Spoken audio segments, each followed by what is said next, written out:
T squad is Kirsty. You know what time it is. We dropping the tea, sipping that tea. Receipts on the beat, we got the inside steep. Spill it, sip it, serve it, come get it with me.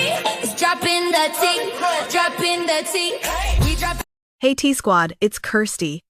Today's episode is a full deep dive into Jeffrey Epstein, how he rose, how he operated, who enabled him, how the justice system failed, and how it ended. Quick content warning. This story contains descriptions of sexual abuse of minors, trafficking, and institutional failures. Please take care of yourself while listening. A math teacher with no degree lands a Wall Street job. A mysterious fortune. A private island.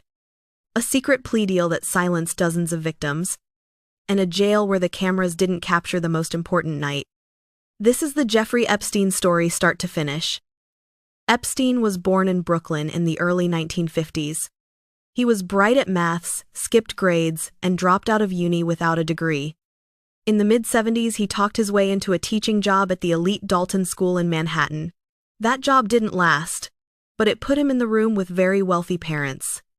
One of those connections opened a door at Bear Stearns, a big Wall Street firm. He climbed quickly and left in the early 80s to do his own financial consulting. By the late 80s, he founded J. Epstein and Company, claiming he only took clients who were billionaires. The most important one was retail magnate Leslie Wexner. With Wexner's trust and power of attorney, Epstein gained extraordinary control over money and assets, including a massive townhouse in New York that became his base. Over the 90s and 2000s, he built a portfolio of luxury properties: the New York mansion, a Palm Beach estate, a ranch in New Mexico, a flat in Paris, and Little Street. James, his private island in the U.S. Virgin Islands. He traveled by private jet, hosted the rich and famous, and cultivated an air of mystery about how, exactly, he made his money. Epstein's Rolodex included former presidents, royals, lawyers, scientists, models, bankers, and media power players. Some knew him socially. Some flew on his jet. Some attended dinners or fundraisers. Many distanced themselves later, and some said they knew nothing about his crimes.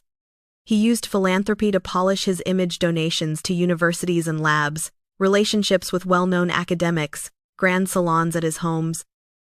The respectability cloak mattered. It brought credibility, access, and a steady flow of new introductions. Here's the verified pattern described by survivors and prosecutors.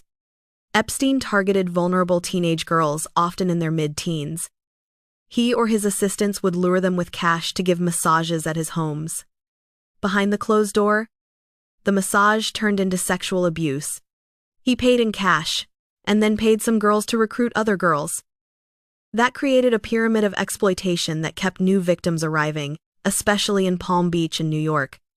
Ghislaine Maxwell, his longtime companion, was a key facilitator.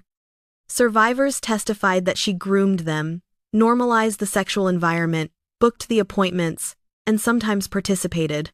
Other assistants handled scheduling, pickups, and payments. At searches, police found message pads with girls' names, a log of visitors, and photographs of young females in his homes.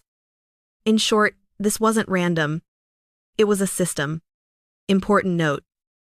Some sensational claims you may have heard, particularly about specific individuals or events overseas, come from civil allegations and were not proven in criminal court. I'll flag where something is an allegation versus an established fact. In 2005, a parent in Palm Beach reported that Epstein had abused her 14-year-old daughter. Police opened an undercover investigation, identified multiple minors, and raided his home. They recommended serious felony charges. A local grand jury delivered only a single count of solicitation. The police chief, furious, asked the feds to step in. The FBI opened a case and identified dozens of victims. Prosecutors drafted a powerful federal indictment that could have meant decades in prison. Instead, behind closed doors, a secret non-prosecution agreement was cut in 2007. Epstein would plead guilty to 2 state charges. In exchange, the federal case was dropped not only for him but for unnamed potential co-conspirators. The victims were not told.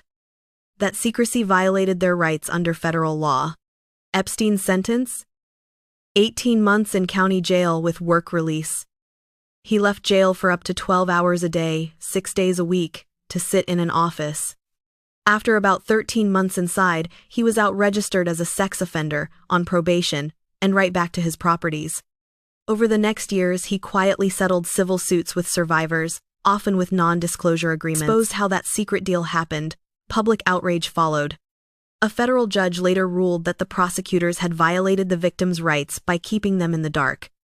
Meanwhile, prosecutors in New York were building a new case focused on crimes in their district.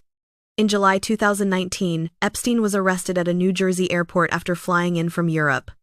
Agents searched his New York mansion and found hundreds of images of nude young women and girls, plus cash, diamonds, and a foreign passport with his photo and a fake name.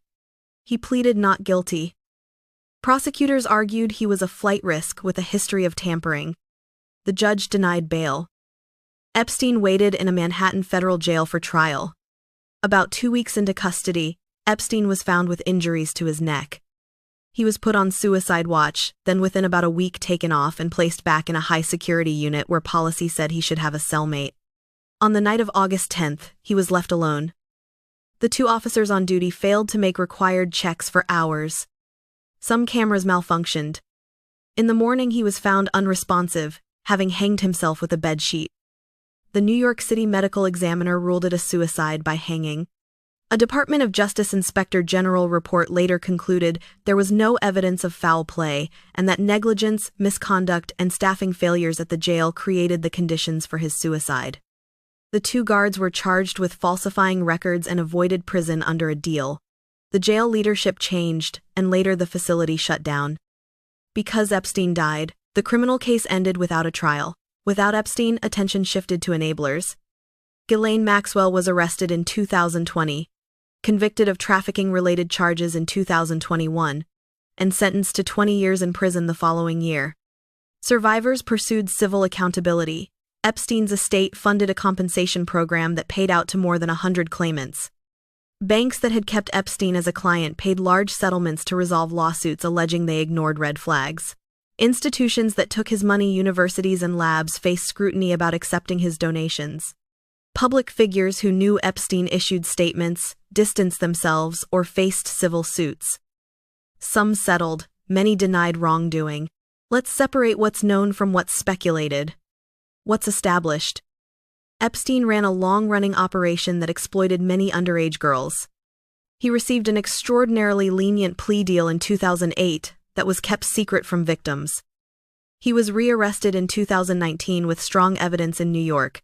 He died by suicide in jail, according to the medical examiner and the Justice Department's Inspector General. Maxwell, his key accomplice, is convicted and in prison. What's alleged or unproven? Specific accusations involving certain public figures were raised in civil filings. Some cases settled without admissions. Others were dismissed. Claims that Epstein was protected by intelligence services or murdered in jail remain allegations without credible evidence. The official investigations found negligence, not a conspiracy. This story isn't only about one man, it's about how money and access can warp systems, how grooming works, how survivors are silenced, and how the justice system can fail and, sometimes, correct course. It's a call to strengthen victim notification laws, improve jail safety and oversight, and hold institutions accountable when they profit from looking away. Early life in Brooklyn, Dalton schoolteacher, jumped to Bear Stearns. Late 80s onward, forms his firm, gains Wexner's trust, amasses properties including Little Street James. Mid-90s to mid-2000s, the abuse system runs in Palm Beach, New York, and elsewhere. 2005 to 2008, Palm Beach probe, federal case, secret non-prosecution agreement, short county jail term with work release. 2018, major investigative reporting reopens the case in the public eye. July 2019, federal arrest in New York, bail denied. August 2019, death in custody, ruled suicide. 2020 to 2022. Maxwell arrested, convicted, sentenced. Civil settlements and institutional reckonings. To every survivor who spoke up on the record, in court, or even just to a friend, your courage moved the story forward. If you or someone you know needs support, resources are available. In the UK, You can reach the NSPCC at 0800-111-111. In the U.S., the RAIN hotline is 800-656-4673. Both offer confidential help. T-Squad. Thanks for staying with me through a tough one. If you found this valuable, share it so the truth reaches more ears. I'm Kirsty, and this is Dropping the True Crime Tea. I'll see you in the next deep dive. See.